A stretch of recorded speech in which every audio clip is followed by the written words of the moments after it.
Hello friends, welcome back to my channel success classes by Deepa ma'am. Friends, आज हम पढ़ने वाले हैं आदिकाल के प्रमुख तथ्य। देखिए, इससे पहले मैं आदिकाल को आपको सारी ही वीडियो उपलब्ध करा चुकी हूँ। उसमें हमने रासो साहित्य भी पढ़ा है, नाथ साहित्य पढ़ा है, जैन साहित्य पढ़ा है, सिद्ध साहित्य भी हम लोगों ने पढ़ा, अपभ्रंश साहित्य और हिंदी साहित्य का इतिहास भी हम पढ़ चुके हैं। आज ये हमारा आदिकाल पर लास्ट वीडियो होगा। इसके बाद हम भक्ति काल को स्टार्ट करेंगे नेक्स्ट वीडियो के अंतर्गत। चलिए फ्रेंड्स, ये क्लासेस आप अपने दोस्तों को भी शेयर कर सकते हैं। ये फ्री ऑफ कॉस्ट बैच है यूट्यूब पर, उन स्टूडेंट्स के लिए है जो आपके पेड क्लासेस को अफोर्ड नहीं कर सकते हैं। चलिए फ्रेंड्स, हमारे साथ मिलकर अपने नोट्स को बना लीजिए। स्टार्ट करते हैं क्लास को।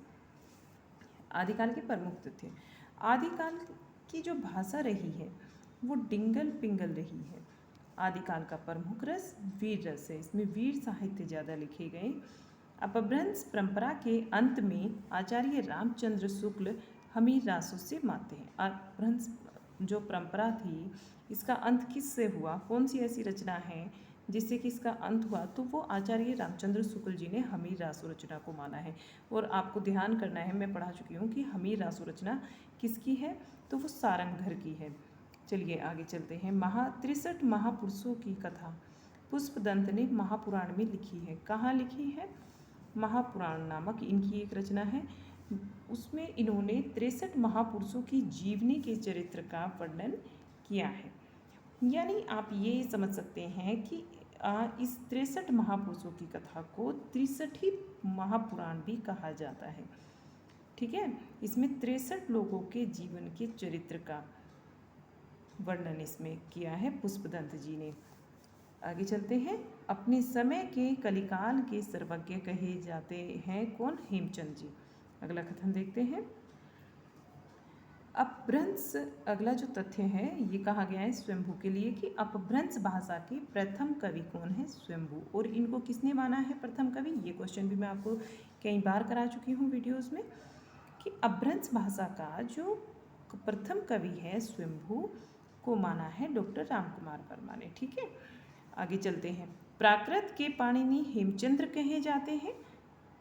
अगला कथन देखते हैं।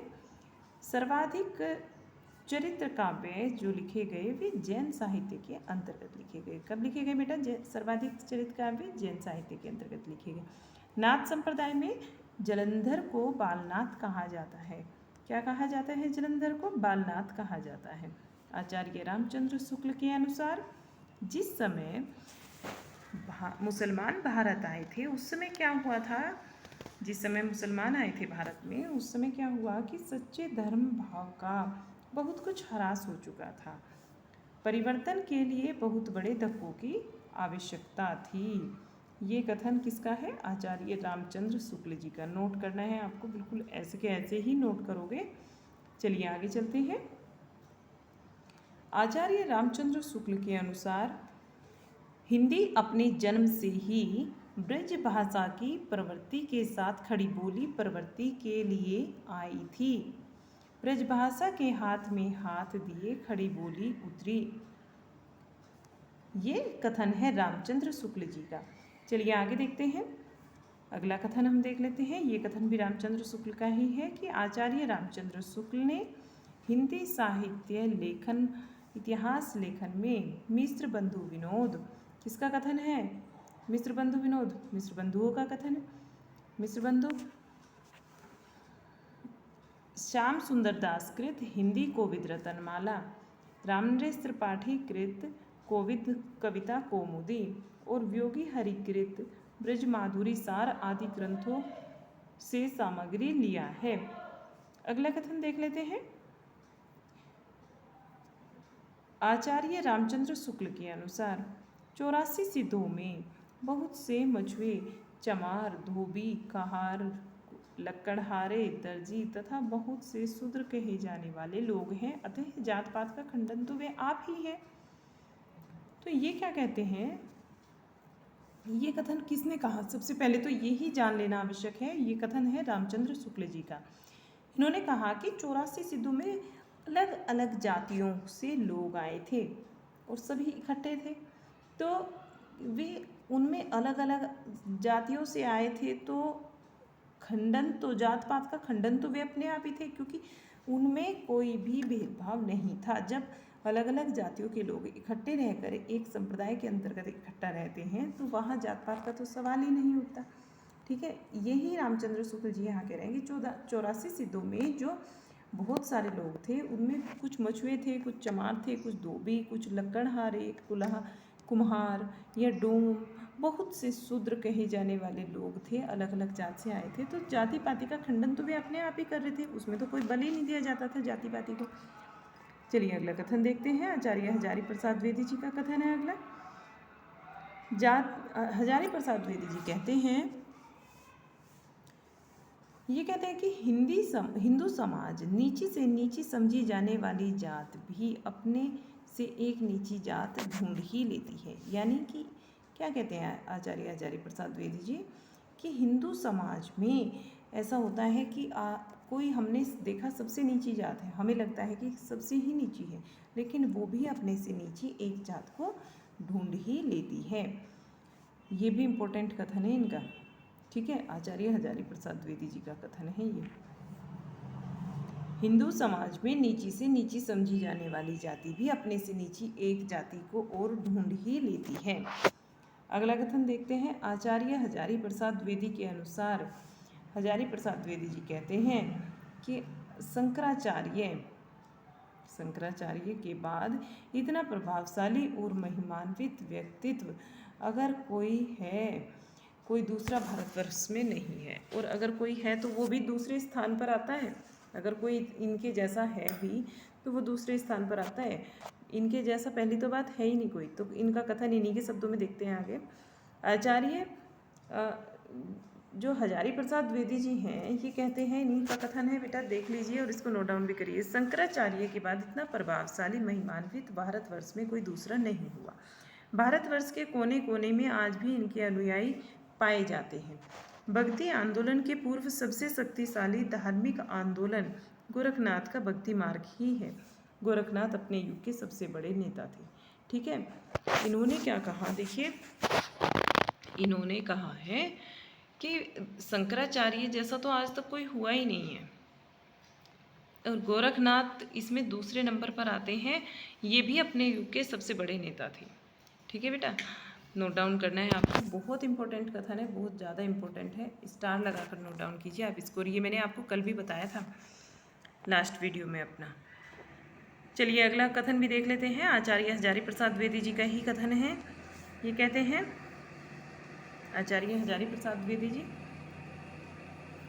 अब देखिएगा, समग्र भारतीय साहित्य में हिंदी की एकमात्र ऐसी भाषा जिसमें पश्चिमी आर्यों की रूढ़ी प्रियता, कर्मनिष्ठा के साथ ही साथ पूर्वी आर्यों की भावप्रवणता, विद्रोही प्रवृत्ति तथा प्रेम निष्ठा का मणिकंचन योग हुआ है। आया समझ आपको? किसने कहा है ये कथन? आचार्य हजारी प्रसाद द्विवेदी जी ने कहा है कि समग्र भारतीय साहित्य में हिंदी ही एकमात्र ऐसी भाषा है, पूरे भारतीय साहित्य में हिंदी एकमात्र ऐसी भाषा है जिसमें पश्चिमी आर्यों की रूढ़िप्रियता है, कर्मनिष्ठता के साथ ही साथ पूर्वी आर्यों की भाव प्रवणता भी इसमें है, विद्रोही प्रवृत्ति और प्रेम निष्ठा का मणिकंचन इसमें योग है। क्या है? मणिकंचन इसमें योग है। चलिए अगला कथन देखते हैं। आचार्य हजारी प्रसाद द्विवेदी के अनुसार हिंदी का संत काव्य पूर्वी सिद्धों व नाथों के साहित्य का सहज विकसित रूप है। पूर्वी सिद्धों और नाथों के साहित्य का क्या है? सहज विकसित रूप है। आचार्य हजारी प्रसाद द्विवेदी के अनुसार इस प्रकार, ये क्या कहते हैं, इस प्रकार 10वीं से 14वीं शताब्दी जिसे हम हिंदी का आदिकाल कहते हैं, देखिए ध्यान से, 10वीं से 14वीं शताब्दी जिसे हम हिंदी का क्या कहते हैं? आदिकाल कहते हैं, भाषा की दृष्टि से अपभ्रंश का ही बढ़ावा है। किसका बढ़ावा है? भाषा की दृष्टि से तो अपभ्रंश का ही बढ़ावा है। ठीक है, यहाँ तक समझ आया आपको? अगला पॉइंट देखिए, साहित्यिक प्रवृत्तियों एवं परंपराओं सेकेंड क्या है, साहित्यिक प्रवृत्तियों और परंपराओं के निर्माण में परंपरा को महत्व आचार्य हजारी प्रसाद द्विवेदी ने दिया है। समझ आया? ये कथन भी आचार्य हजारी प्रसाद द्विवेदी का ही है कि साहित्यिक प्रवृत्तियों एवं परंपराओं के निर्माण को जो महत्व मिला है वो किसने दिया? आचार्य हजारी प्रसाद द्विवेदी जी ने ही दिया है। चौपाइयों में पहली बार 12 मासा का वर्णन किसने करा था भाई? क्वेश्चन आपको मैं पढ़ा चुकी हूँ, ठीक है, बताइए। नेमिनाथ जी ने करा था, ठीक है। चलिए नोट डाउन कीजिए, नेमिनाथ जी ने किया था। चौपाइयों में पहली बार 12 मासा का वर्णन किसने करा? 12 मासा का वर्णन कहाँ मिलता है? नेमिनाथ चौपाई ग्रंथ में मिलता है। हरिभद्र सूरी का ग्रंथ कौन सा है? नेमिनाथ चिरऊ। हरिभद्र सूरी का ग्रंथ कौन सा है बेटा? नेमिनाथ चिरऊ। आपको ये सारी चीज़ें ना स्टार लगाकर नोट डाउन करनी है बेटा। चलिए आगे देखते हैं। रणमल छंद के रचनाकार कौन है? रणमल छंद श्रीधर की रचना है। रणमल छंद श्रीधर की रचना है। उज्ज्वल नीलमणि के रचनाकार कौन है? रूप गोस्वामी उज्ज्वल नीलमणि के रचनाकार हैं। रूप गोस्वामी क्या कौन है? उज्ज्वल नीलमणि के रचनाकार हैं। ज्ञानदेव के गुरु का नाम क्या है? ज्ञानदेव के गुरु का नाम गोरखनाथ है। कौन है? गोरखनाथ है। चलिए आगे देखते हैं। गद्य पद मिश्रित काव्य को कैसा काव्य बोला जाता है बेटा? चंपू काव्य कहते हैं। कैसा? चंपू काव्य कहते हैं। हिंदी साहित्य का पहला इतिहास फ्रेंच भाषा में लिखा गया। किस भाषा में लिखा गया बेटू? फ्रेंच भाषा में लिखा गया है। चलिए आगे चलते हैं। खड़ी बोली में सबसे पहले हिंदी काव्य का सर्जन करने वाले किसने किया? कौन थे? अमीर खुसरो, ठीक है। यानी कि खड़ी बोली में सबसे पहले काव्य का सर्जन किसने किया? तो वो किया है अमीर खुसरो जी ने। अधिकांश साहित्यकारों के अनुसार, अधिकांश जो साहित्यकार हैं उनके अनुसार हिंदी के प्रथम कवि कौन है? सरहप्पा है। ये आपका सारा यहाँ तक आज कंप्लीट हो जाते हैं। जितने भी तथ्य थे मैं आपको करा दिए। ये हिंदी साहित्य पर बेटा हमारा लास्ट वीडियो था। कल से हम भक्ति काल को पढ़ने वाले हैं। और आपको अगर वीडियो पसंद आया है तो आप प्लीज़ वीडियो को लाइक कीजिए, शेयर कीजिए अपने फ्रेंड्स के साथ में। जो फ्रेंड्स पेड क्लासेस को अफोर्ड नहीं कर सकते उनको प्लीज़ शेयर कीजिए, जिससे कि वे अपने नोट्स बना सकें और UP, TGT, PGT, LT grade और DSSB की अपनी तैयारी कर सकें एग्ज़ाम की। चलिए अब चैनल को सब्सक्राइब कर लीजिए और बेल आइकन को भी प्रेस कर दीजिए। चलिए फ्रेंड्स, थैंक यू। कल मिलते हैं आपसे।